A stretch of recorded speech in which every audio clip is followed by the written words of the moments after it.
یه کمپرسور کوپلند دیسکاس داریم. این کمپرسور کوپلند 1 سال پیش تعمیر شده بود توسط ما. بعد از 1 سال عنوان شدش که کمپرسور در زمان خاموشی صدا میده. اومدیم مراجعه کردیم ببینیم که کمپرسور رو باز کردیم ببینیم که چرا این اتفاق میفته. دهنه رینگا رو چک میکنیم، تمام قطعات هم فابریک کوپلند هستش. دهنه رینگ ها رو چک کردیم اوکی هستش، پس رینگمون اوکیه. لقی شاتونامون رو چک میکنیم، شاتونا خورده نشدن. بوش رو چک میکنیم، میزان بسیار ناچیزی در حدود 1/100 میلیمتر ما خوردگی رو داریم تو بوش ها. اما چرا این اتفاق میفته؟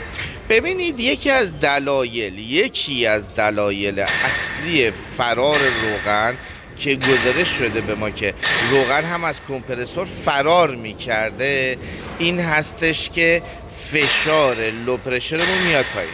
این کمپرسور تحت پمپتان کار میکرده، اما نگاه کنید کف کارتر رو تمیز هستش، ما آلودگی کف کارتر نداریم. عنوان شده که لو پرشرمون تو فشار خیلی پایین تو خلأ می اومده. خب تو خلأ اومدن کمپرسور توی لو پرشر باعث به وجود اومدن این مشکل میتونه بشه. زمانی که نسبت تراکم به شدت افزایش پیدا میکنه فرار روغن هم به وجود میاد. بعد از 1 سال کار کرد میلنگ رو میبینیم، خط نداریم، یک سایه‌ای داریم اما خط نداریم، پس سالم هست.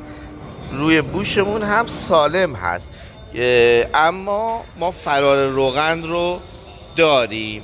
پس بنابراین کاری که الان میکنیم ما سوپاپ ها رو هم چک میکنیم، مجدد کمپرسور مونتاژ میشه.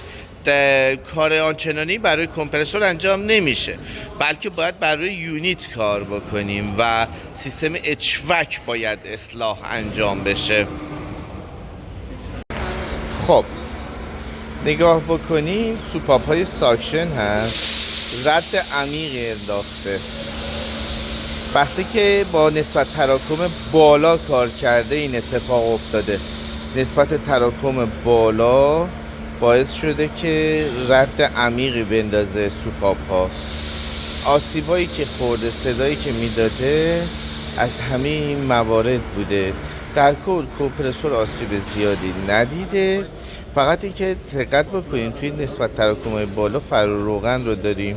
ما فرار روغن رو توی این کمپرسور هم داشتیم که چون کاربری اچوک تهویه مطبوع هستش، بعد از 1 دقیقه استارت روغنی هم که در رفته بود از کمپرسور با نسبت تراکم بالا سریع به کمپرسور برگشت خورده.